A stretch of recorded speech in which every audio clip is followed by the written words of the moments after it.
The film begins in a city called Dayton. We're shown the main character named Will Salas. He wakes up at home. He's only 28, but once again, his timer shows less than a day remaining. Today is his mother, Rachel's birthday. She's turning 50, but they have no time to celebrate the anniversary. The woman also has only 3 days left. More than half of that, she has to give up for apartment bills and loan payments. Will promises to earn enough so they can rest peacefully. Rachel is also getting ready for work. They agree to meet the evening of the next day. By that time, the woman's time will be running out, and her son will have to share his with her. For now, the mother gives Will 30 minutes for lunch, and they part, exchanging words of love. On the way, Will meets a little beggar girl, Maya. She asks for a minute of time, and the guy generously shares 5 minutes with her. Will runs to the wallet manufacturing factory, where he meets his best friend, Borel. They buy coffee, which has gone up by a whole minute since yesterday, and see men fighting for time in an arm wrestling match on the street. Will's father often engaged in time wrestling, but his son refuses to take such a risk. At the end of the workday, Will receives his salary, but it's lower than he expected. My units are up from last week. So is the quota. Next. That's a joke, right? Next. After the conversation, he accepts it and goes to a bar where he collects an hour from a familiar card player that the man owed him. Tipsy Borel points to a rich man, Henry, who's been buying drinks for patrons all evening. Will approaches him and tries to talk sense into him. Confirming the guy's words, gangsters led by a guy named Fortis appear in the bar. At the sight of the bandits, patrons immediately clear the premises, but Will stays to watch how events unfold. Fortis says he wants to arm wrestle for a whole century that Henry wears on his wrist. I'm an old man. Turned 75 last week. From anxiety, the man starts feeling sick and runs to the bathroom. One of Fortis's men watches to make sure he doesn't escape, and then Will appears and knocks out the bandit. Together with Henry, they run outside and hide from pursuit in an abandoned building. One of the pursuers tells the boss he recognized Will. Henry admits he's 105 years old, and he's sick of everything. His body is young, but his mind is no longer what it used to be. Will gets irritated and doesn't understand how one can be so careless about time, which he and his mother earned through very hard work. He asks if the rich man has seen other people die, and Henry replies that this is how the poor pay for millionaires' immortality. There would be enough time for everyone, but someone has to die, so overpopulation doesn't happen. Reminds you of the 2019 pandemic, doesn't it? But some aren't planning to die and accumulate millions of years for themselves and their children. Henry asks Will what he would do if he had as much time on his hands as he does. If I had all that time, I sure as hell wouldn't waste it. Waking up in the morning, Will discovers that while he slept, Henry transferred 116 years to him. The man left himself 5 minutes to reach the nearest bridge, where he meets his death. Will doesn't even have time to say goodbye, and gets caught on surveillance cameras on the bridge. Then he goes to Borel's, where he meets his wife with a newborn baby in her arms. He laments that 25 years must pass before the baby can share his minutes with not-so-wealthy parents. Will tells his friend about last night's events and shares 10 years of life with him. Without thinking twice, Borel goes to drink them away at the bar. Meanwhile, Will's mother pays off her loan and has only an hour and a half left to meet her son. She gets on a bus where she learns the fare has doubled and now she can't pay it. Rachel begs the driver and passengers to lend her some time, which her son will give back at the stop, but no one helps her. The credit office has already closed and the woman starts running to outpace death. Will realizes his mother didn't get on the bus and also hurries toward her. They already see each other. But when Rachel falls into her son's arms, her heart is no longer beating. The next day, the timekeepers investigating the crime retrieve Henry's body from the river. The head one, Raymond, orders them to look for the time that flowed in an unknown direction. He notices cameras and later finds Will's face in the recording. The guy has already ordered a taxi that crosses several time zones, separating people with money from the poor. We don't normally make pickups in this zone. I was lost. Each time at the border, he pays more and more until he reaches New Greenwich, a ticket to which costs a whole year. Getting out of the car, Will immediately starts running, as he's used to spending as little time as possible on movement. He catches sideways glances and realizes he must not stand out among those who own all the time in the world. A girl with red hair notices the strange guy and gets into a limousine. Will checks into a luxurious hotel costing several months and eats at a local restaurant for the time he could have earned earlier, working a whole half year. The waitress notices Will isn't local because he swallows food very quickly. Will leaves her a whole week as a tip, and the girl advises him to change his suit. Raymond receives information about Will and his movements. The man realizes he was acquainted with his father. Will, in a new suit, comes to the casino and sits at a poker table. There he meets billionaire Philippe, who praises the new acquaintance's game. The two of them remain in the draw, and Philippe keeps raising the stakes each time, forcing Will to put everything he managed to win at the table at risk. Red-haired Sylvia joins the rich man. She's been watching Will all this time. She's shocked by the guy's boldness, whose wrist shows only 30 seconds left before cards are revealed. The last card completes a straight, which turns out to be stronger than Felipe's 3 queens. Will becomes the owner of a whole millennium. Sylvia, whom he liked, turns out to be Felipe's daughter, not his wife. You've taken years off my father's life. Which is normally what you do. Isn't that right, my darling? The girl invites Salas to a reception, and Will arrives there in a just-purchased sports car worth 59 years. Sylvia, with her grandmother and mother, greet him at the doorstep. The girl sends away the security that follows her everywhere and dances with Will. She recalls how the guy ran down the street and says she sometimes envies the poor because her life is boring and meaningless. In response, Will invites her outside. The mansion stands on the ocean shore, and the guy suggests going into the water. Sylvia has never done this, although she lives 2 steps away. She feels adrenaline and dives in after him.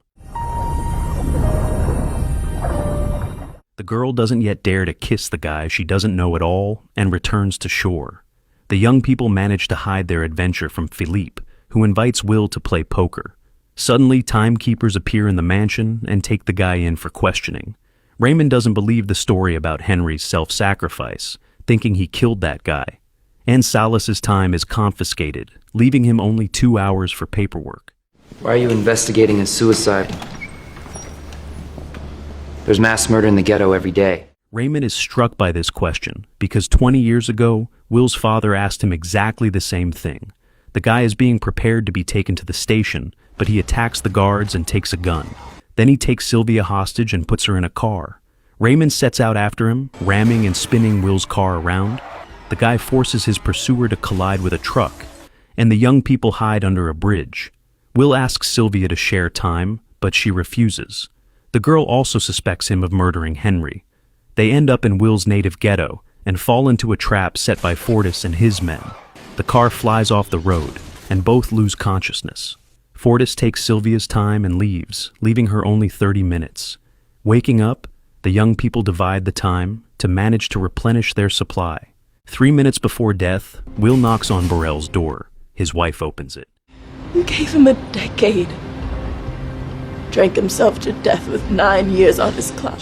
Will is desperate, and Sylvia is gripped by panic. Suddenly, the guy realizes they can pawn the girl's earrings at a pawn shop. The owner gives only 2 days for them, but there's no time to bargain because the timekeepers are on their tail. The credit organization where Will's mother borrowed money turns out to be Sylvia's father's business. The guy makes a call to Felipe to demand ransom for his daughter, but Raymond picks up. Will wants 1,000 years transferred to a charity organization that gives out time to all in need in his hometown. This must be done by tomorrow. Raymond warns that the guy will soon end up like his father. All his life, Will believed his father died in an ordinary fight, but Raymond claims this isn't so, but doesn't reveal details. The fugitives spend the night in Will's apartment. Sylvia changes into his mother's dress, and the guy talks about his family. His father won a lot in fights, but he was killed for giving time to people in trouble. Sylvia and Will turn out to be almost the same age. When the timer started counting, the guy blew the whole year in a week, and the girl immediately received 10 years as a gift from her father. In the morning, they watch a line form at the charity organization. Everything happens as usual, meaning Philippe refused to fulfill the demands. Despite this, Will escorts Sylvia to a payphone and gives her a gun so she can return home herself. The girl worries about the guy's fate and kisses him goodbye. Will stays nearby, and Raymond finds him. Sylvia notices the gun in the timekeeper's hands and shoots preemptively. Will examines the wounded man and sees he has only 2 hours left. Instead of taking them, the guy gives Raymond 2 more of his own, so colleagues will have time to find him. The young people steal the guard's car, but they still have barely any time, and the police car attracts too much attention. Will blocks the road for a taxi driver transporting a rich lady in a limousine. Having robbed her and taken the car, the couple gets away from the crime scene and later sees themselves in a news broadcast. Sylvia can still use her role as a victim and get off clean, but she doesn't want to do that. For the first time in her life, she feels she's living a full life. Passion ignites between her and Will. Raymond reports to Philippe that his daughter has become an accomplice of a criminal, and he'll arrest her at the first opportunity. The millionaire offers to solve the issue with a bribe, but incorruptible Raymond, leaving, threatens to arrest him too. Meanwhile, Will teaches Sylvia to handle a gun, and the girl decides to help him implement his plan to restore justice. They drive a truck into one of Felipe's bank branches and empty the vault in front of a crowd of customers. Later, Will gives time to his dead friend's wife, Maya, and the charity organization. Raymond believes they're doing a disservice, as his father did, and confirming his words, there's more violence on the ghetto streets. Locals buy weapons to defend themselves from Fortis, and the bandit opens fire in response. Precious years are lost in a deadly shootout. A reward of 10 years is announced for catching the bank robbers, and Fortis intends to hit the jackpot. Philippe doesn't understand why Sylvia went against him, and his wife explains he was suffocating their daughter with his love. That same night, Raymond and his men surround the motel where the fugitives are hiding. Will hears the pursuers in time, and the pair jumps out the window to escape. Only Raymond manages to catch up with them, and Will has to shoot back. The young people get on a bus, bribing the driver with a large sum so they won't be reported to the police. But they can't hide for long, and Fortis catches up with them at a new motel. The bandit is dissatisfied because he wants to restore the old order that Will disrupted. The reason the timekeepers leave me alone is because I have boundaries. I steal from my own people. But Fortis gives the guy his due and offers to fairly determine in a fight who's stronger. Will understands this is deception, but accepts the challenge. The guy uses his father's tactics. He lets his opponent take almost all his time, and the opponent loses vigilance, anticipating victory. At the last moment, Will turns the outcome in his favor. The bandits' henchmen approach the table to interfere, but Will pulls out a hidden gun and kills them. Only Fortis remains, who dies having lost all his time. Will and Sylvia are free again, but their triumph is short-lived. To compensate for the time that went to the poor for free, the rich simply jack up prices. All the efforts of the new Robin Hood prove futile. Will says only 1,000,000 years will truly change the situation, and Sylvia suggests trying to accomplish the impossible. The next day she comes to her father and assures him she wants to surrender. A crowd of bodyguards protects Felipe, but Will hides among them, sneaking up on the man and taking him hostage. The couple breaks into the vault and takes a wallet with 1,000,000 years. It could cripple the system. Let's hope so. We're not meant to live like this. We're not meant to live forever. Felipe says in a few generations, everything will come full circle, because everyone wants to live forever, and will be ready to sacrifice others. They're just not all ready to admit it. Will can't contain his anger and almost shoots the man in front of his daughter, but stops himself. He'll defend to the end those whose time is stolen by scum like Philippe. The young people leave, and Raymond detects the movement of a huge sum on his radars. He tries to stop the fugitives and block the borders, but Will and Sylvia break through the cordon in an armored car. Raymond continues the chase and catches up with them in the ghetto. Will gets out of the car, and Maya immediately runs up to him. He keeps only an hour for himself and gives the girl 1,000,000 years to distribute among everyone. People prevent Raymond from arresting Will and Sylvia and share time with each other so it can't be confiscated. Raymond gets in the car and catches up with the couple again. The man admits he also broke out of poverty, but still believes in the system that maintains the gap between rich and poor. However, in the heat of the chase, he completely forgot about his time, which guards always take with them, just barely enough. Raymond falls dead, but Will and Sylvia's timer is also approaching 0. The guy wants to give his minute so the girl can reach her destination, but she refuses. Then Will realizes they can replenish their supply in Raymond's car. Will gets there first and takes the precious hours. Sylvia is late, and the guy has to rush back to her, reminding him of his mother. At the last moment, she throws herself into Will's arms to escape death. Thanks to their actions, time zone borders begin to blur, and people migrate wherever they want. The timekeepers are about to interfere, but their new chief orders them to go home. Sylvia and Will move on and reload their guns again.